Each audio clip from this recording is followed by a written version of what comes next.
Oke, seperti sebelumnya gue kasih tahu, hari ini gue akan ngelanjutin cerita dari anime sebelumnya. Cerita ini diambil dari source-nya yaitu manga volume 11 sampai 14. Lebih tepatnya chapter 91 sampai 115. Buat kalian yang penasaran, gue Ore, berikut ini lanjutan cerita anime Yamada Kun to Nananin no Majo.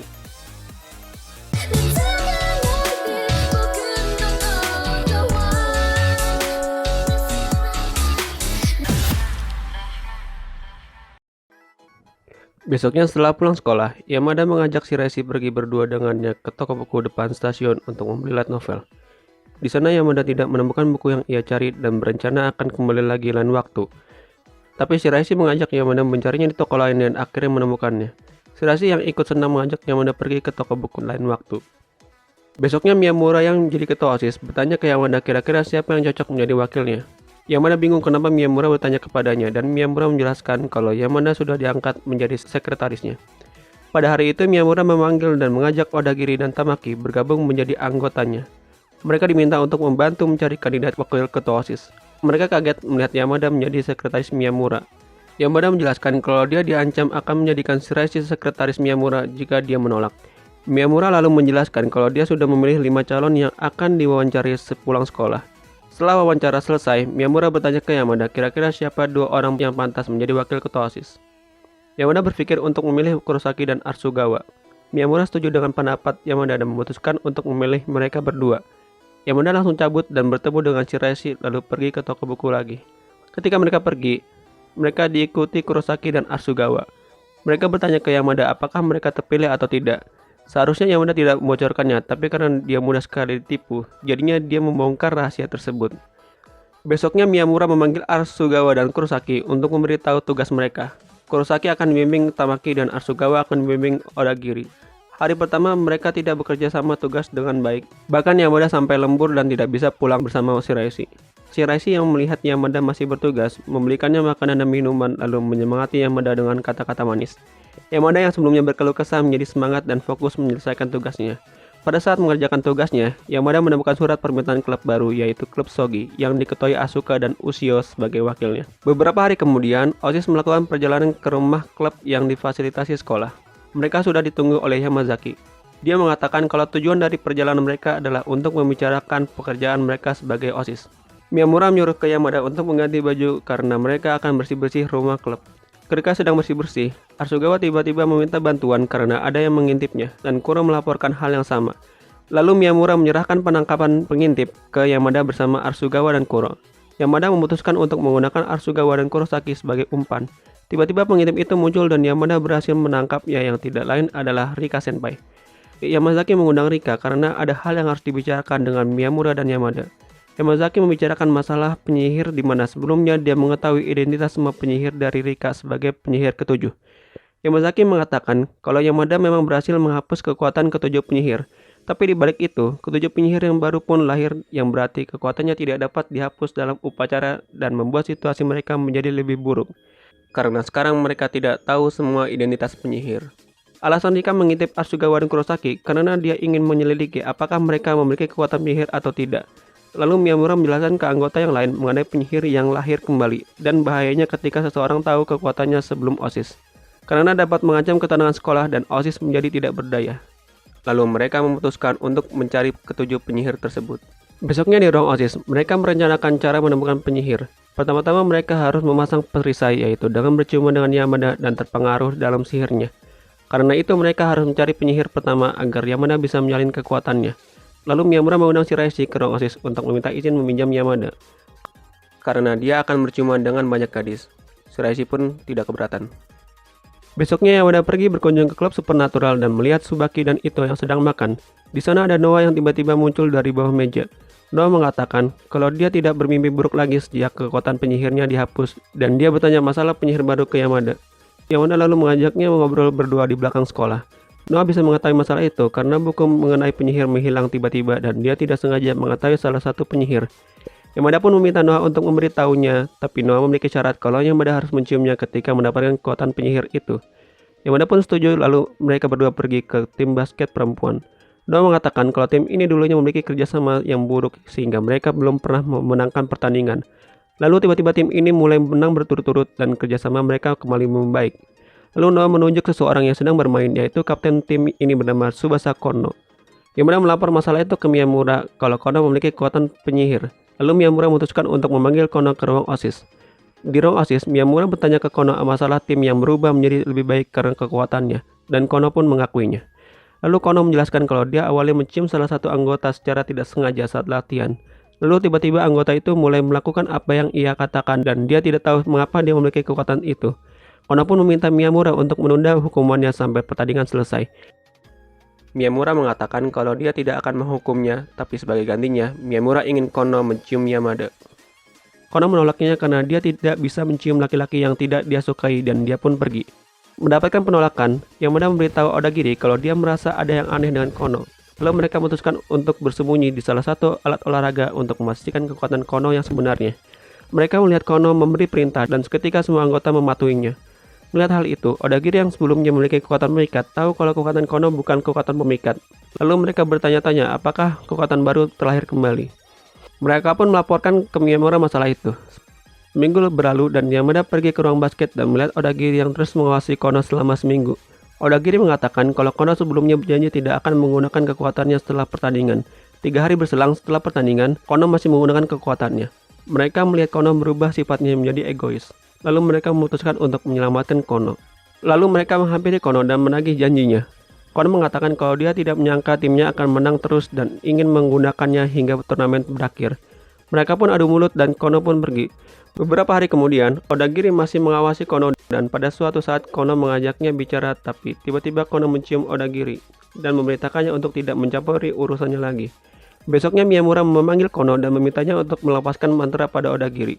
Kono menolak dan seketika Miyamura pun marah sambil menghancurkan meja di depannya. Miyamura pun mengancam Kono akan membubarkan tim basketnya, tapi Kono tidak peduli. Kono pun semakin egois dan membuat timnya tidak kondusif. Lalu Yamada menemui Kono sendirian dan memperlihatkan wajahnya semakin memburuk. Kono lalu menceritakan kenapa dia tidak mau melepaskan kekuatannya. Lalu Yamada berusaha membujuk Kono untuk menciumnya agar bisa menyelamatkannya. Kono pun pergi tanpa satu kata pun dan dia memberi surat ke Yamada kalau dia mau menerima bantuannya dengan bertemu di stasiun pada hari Minggu. Pada hari Minggu, mereka bertemu dan Kono mengajak Yamada ke taman hiburan. Mereka mencoba semua wahana hingga mereka pun naik biang lala.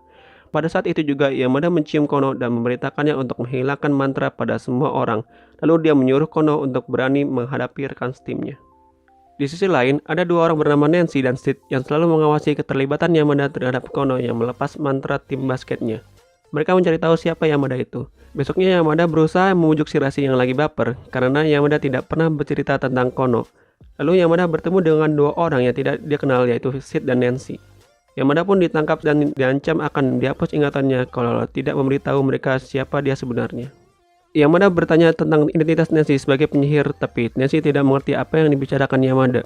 Lalu Nancy bertanya rencana OSIS dengan menggunakan kekuatan Kono. Yamada berkata kalau itu tidak ada hubungannya dengan OSIS dan itu semua adalah keputusan dia agar Kono tidak terus menggunakan kekuatannya. Lalu Yamada memberitahu mereka kalau dia memiliki kekuatan penyalin. Nancy berkata kalau dia sering menyelamatkan penyihir karena sudah terpengaruh kekuatannya dengan cara menghilangkan ingatannya. Yamada pun mengajak Nancy untuk bekerja sama dengan OSIS, tapi Nancy menolak karena dia tidak tunduk kepada kekuasaan dan mereka pun pergi. Tidak lama kemudian Nancy kembali sendirian lalu dia membuka ikat kepalanya dan bertanya ke Yamada apakah ia mengingatnya, tapi sayangnya Yamada tidak mengingatnya. Yamada yang kepo ingin tahu siapa Nancy, tapi Nancy berkata kalau dia harus keluar dari OSIS dan bergabung dengannya kalau ingin tahu siapa dia sebenarnya. Besoknya Yamada menghadap Miyamura dan dia ingin istirahat sementara dari OSIS. Miyamura yang mempercayai tindakan Yamada langsung menyetujui dan memberinya kunci ruangan arsip OSIS. Besoknya Yamada bertemu dengan Yamazaki, Rika, dan Leona untuk mengabari kalau dia menemukan penyihir ketujuh dan bertanya masalah Nancy. Rika menjelaskan penyihir ketujuh punya kebiasaan memakai pakaian mencolok agar orang-orang memperhatikannya. Lalu dia mencari data Nancy di ruang arsip untuk mengetahui masa lalunya. Yamada didatangi Kurosaki dan Arisugawa yang datang menolongnya. Lalu Yamada meminta mereka untuk mengumpulkan informasi mengenai Sid dan Nancy. Setelah itu, Yamada datang menemui Sid dan Nancy untuk bergabung dengan mereka. Tapi Nancy menolak karena Yamada tidak benar-benar keluar dari OSIS. Yamada terus membujuknya dan Nancy memberi Yamada tes. Tesnya yaitu menyelidiki kekuatan dari seorang gadis pembawa boneka yang tidak Nancy ketahui kekuatannya, yang bernama Kotori Moegi. Kotori terlihat seperti anak SD dan tidak ada yang mempedulikannya karena mereka semua sudah terpengaruh dengan mantra Kotori. Nancy mengatakan kalau Kotori memakai boneka sebagai perantara untuk memantrai orang lain. Yamada pun memiliki rencana mencium bonekanya untuk menyalin kekuatannya. Pada saat jam makan siang, Yamada datang menemui Kotori sambil membawa boneka dan duduk di sebelah Kotori. Lalu dia berbicara dan bermain boneka dengan Kotori. Waktu bel tanda akhir istirahat pun berbunyi dan Kotori memberikan ciuman bonekanya ke Yamada. Sayangnya kekuatan Kotori tidak bisa disalin oleh Yamada. Besoknya Yamada meminta Kurosaki dan Arisugawa untuk mencari tahu tentang Kotori, tapi tiba-tiba dia dihampiri Kotori dan mengajak Yamada bermain boneka. Kotori juga memberitahu kalau teman kelasnya bernama Kimishima mengatakan kalau dia menyukai Yamada. Mengetahui hal itu, Yamada menemui Kimishima untuk bertanya semua tentang Kotori. Tapi Kimishima mengatakan kalau dia tidak pernah berbicara dengan Kotori sebelumnya. Dari sini Yamada tahu kalau kemampuan Kotori adalah membaca pikiran. Yamada pun memberitahu Nancy dan Sid kekuatan Kotori dan akhirnya Yamada dapat bergabung dengan mereka. Ketika pulang sekolah, Yamada dihampiri Kotori karena sudah berjanji dengannya untuk bermain boneka di taman. Saat bermain, Kotori memberitahu rahasia kalau dia memiliki kekuatan untuk membaca pikiran orang lain. Tapi ada yang membuat Kotori bingung, yaitu kenapa dia tidak bisa mendengar pikirannya Yamada. Tiba-tiba mereka dihampiri Shiraishi dan mengajak Kotori untuk berteman dengannya. Shiraishi pun pergi pamit karena harus les. Sebelum pulang, boneka Kotori mencium Shiraishi. Saat itu Kotori tahu semua pikiran Shiraishi. Dia juga berkata kalau semakin jauh dia dengan seseorang yang dia mantrai, maka semakin sulit mendengar apa yang mereka pikirkan. Yamada meminta Kotori untuk menciumnya secara langsung. Kotori awalnya sempat ragu dan menanyakan alasannya. Yamada menjawabnya sebagai tanda terima kasih dan Kotori pun setuju dan mereka berciuman. Lalu seketika pikiran Kotori dapat didengar Yamada. Lalu Yamada meminta Kotori untuk mengangkat mantra yang ia kasih ke Shiraishi. Besoknya di sekolah, Yamada mencium semua orang yang dia kenal dengan bonekanya yang dia bawa. Dan dia mengetahui pikiran semua orang dan membuatnya ketagihan. Nancy datang bersama Kotori dan meminta Yamada untuk menghilangkan kekuatannya. Mereka mengatakan kalau Yamada sudah terpengaruh oleh kekuatannya. Sid pun menangkap dan mengikat Yamada untuk merenungkan kelakuannya dan Yamada pun sadar. Besoknya mereka bermain lagi dan Kotori mengatakan kalau dia bisa membaca pikiran Yamada setelah mereka berciuman. Mereka pun berciuman lagi untuk menghilangkan mantra mereka masing-masing dan pergi menghampiri Nancy. Yamada meminta untuk dicarikan penyihir lain agar mantra membaca pikiran bisa ditimpa. Tapi Nancy menolak karena dia tidak mau melenceng dari tujuan utamanya memantau penyihir. Nancy lalu pergi dan Sid memberitahu satu penyihir yang ia tahu yang dapat melihat masa depan. Mereka pun pergi menemui murid bernama Aiko Chikushi. Sid memilihnya karena Aiko tidak pernah menolak berciuman. Aiko selalu menggunakan kekuatannya untuk sebuah bisnis, di mana dia akan mencium seseorang asalkan dia dibayar. Yamada datang ke tempat ramal Aiko. Yamada membayar sebesar 1000 yen dan Aiko meramal masa depan Yamada. Tapi Aiko tidak melihat apapun di masa depan Yamada. Dia pun mengembalikan uang Yamada dan memintanya untuk pergi. Yamada tidak mau pergi dan meminta Aiko untuk menciumnya. Aiko pun setuju asalkan Yamada membayarnya sebesar 50.000 yen. Yamada pun meminjam uang ke teman-temannya tapi belum juga cukup. Ketika perjalanan pulang, dia melihat Aiko yang sedang mengikuti ketua kelas. Ketua kelas itu berjalan dan menabrak preman dan dia pun dipalak. Lalu seketika Aiko pergi dan berganti kostum menggunakan topeng dan menghajar preman-preman itu. Tapi Aiko yang kalah jumlah ditangkap dan dia dibawa masuk ke sebuah mobil. Belum dimasukkan ke mobil, Yamada datang menggunakan topeng dan membantu Aiko menghajar preman-preman itu. Lalu preman itu pun pergi. Yamada pun bertanya alasan Aiko melakukan hal seperti itu. Aiko menjawab kalau dia orang yang dapat mengubah masa depan yang merupakan kekuatannya. Tapi jika dia memberitahu orang-orang, takutnya dia dituduh merencanakan itu. Itu sebabnya, dia butuh uang untuk membeli kostum agar identitasnya tidak diketahui. Yamada pun meminta Aiko untuk menciumnya dengan bekerja ke Aiko senilai 50.000 yen. Mereka pun meramal lalu menolong orang lain dari bahaya dengan menyembunyikan identitas mereka. Hingga tiba Kurosaki yang meminta untuk diramal.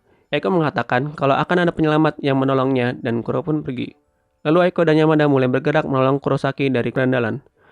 Sebelum beraksi, tiba-tiba Aiko mencium Yamada dan berkata ini adalah terakhir kalinya mereka bersama. Saat beraksi, mereka hampir kalah tapi tiba-tiba Miyamura datang menolong mereka. Miyamura lalu menyuruh Yamada untuk menghentikan pencarian penyihir dan kembali ke OSIS. Miyamura mendapat info dari Kotori kalau penyihir yang dibimbing Nancy sudah ada sebelum mereka membentuk klub supernatural. Miyamura mengatakan kalau grup penyihir Nancy itu berbeda dari grup Rika, yang berarti ada banyak penyihir lain selain yang mereka tahu di sekolah. Kotori melindungi OSIS dengan kekuatannya. Kotori menjelaskan alasan dia mempengaruhi semua teman kelasnya adalah untuk melindungi mereka dari penyihir lain. Miyamura pun mengatakan kalau masalah penyihir berakhir di sini. Yamada pun menemui Nancy untuk mengakhiri kebersamaan mereka. Yamada masih penasaran apakah Nancy orang yang dulu dia pernah kenal. Nancy pun menyuruh Yamada untuk bertanya ke orang yang mengintip mereka yaitu Ushio. Lalu Yamada dan Ushio membicarakan saat mereka masuk sekolah. Lucia pun mengirim Psywar ke Yamada kalau dia akan melakukan apa yang ingin dia lakukan. Besoknya Yamada menyalin kekuatan bertukar tubuh dari seorang gadis kelas 2 bernama Momoko setelah Nancy memperkenalkannya ke OSIS, dan seketika OSIS pun kacau karena mereka semua bertukar tubuh. Yamada pun pergi untuk menemui Shiraishi. Dia meminta Shiraishi bertukar tubuh dengannya agar Shiraishi dapat mengerjakan soal remedialnya. Suatu hari di ruang OSIS, Miyamura meminta salah satu dari Arisu dan Yamada untuk membeli perlengkapan kantor. Mereka pun ribut menyuruh satu sama lain. Lalu Arisu mengusulkan untuk menentukannya lewat permainan di mana mereka bertukar tubuh. Dan orang yang pertama ketahuan kalau dia bukan yang asli, maka dia yang harus membeli perlengkapan. Yamada pun terpancing dan menyetujuinya, lalu pertarungan mereka pun dimulai. Yamasu selalu bertingkah centil seperti halnya Arisu yang asli, tapi Arida berakting lebih hebat, hampir menyamai kebiasaan Yamada. Hingga Shiraishi datang ke ruang OSIS dan menghampiri Yamada, tapi bukan tubuh Yamada, melainkan Yamada yang sedang ada di tubuh Arisu. Mereka pun dihukum bukan hanya membeli perlengkapan, tapi juga harus kerja lembur. Pada tanggal 22 Desember, Yamada merencanakan merayakan ulang tahun Shiraishi bersamanya yang akan dirayakan 2 hari lagi. Tapi semua berantakan karena dia lupa kalau ada acara perjalanan musim dingin OSIS pada tanggal 24 Desember yang tidak dapat diundur. Lalu dia bertemu Shiraishi untuk membahas ulang tahunnya. Dan mereka pun saling meminta maaf. Ternyata Shiraishi juga punya acara pada tanggal tersebut bersama klub Supernatural. Di penginapan perjalanan musim dingin, Yamada mau menyelesaikan semua pekerjaan OSIS. Odagiri yang biasa melihat Yamada malas-malasan saat di sekolah, tidak percaya hal itu dan pergi ke kamar Yamada. Odagiri yang melihat pekerjaan Yamada yang banyak, menawarkan diri untuk membantunya dengan bertukar tubuh. Lalu mereka pun bertukar tubuh. Lalu tiba-tiba Shiraishi menelpon Yamada untuk pergi ke kamarnya. Apa yang akan dilakukan Odagiri tubuh Yamada? Oke, itu aja semua dari alur lanjutan anime Yamada-kun Tonanani no Majo volume 11-14. Bagi kalian yang mau ngasih pendapat kalian mengenai video ini, atau cerita dari anime, atau request anime yang bakal dibahas, tulis aja di kolom komentar. Buat kalian yang penasaran kelanjutan ceritanya anime ini, setiap Jumat gue bakal upload cerita dari manganya sampai tamat. Oke, sampai jumpa di video selanjutnya. Gue Ore, see you and thanks for watching.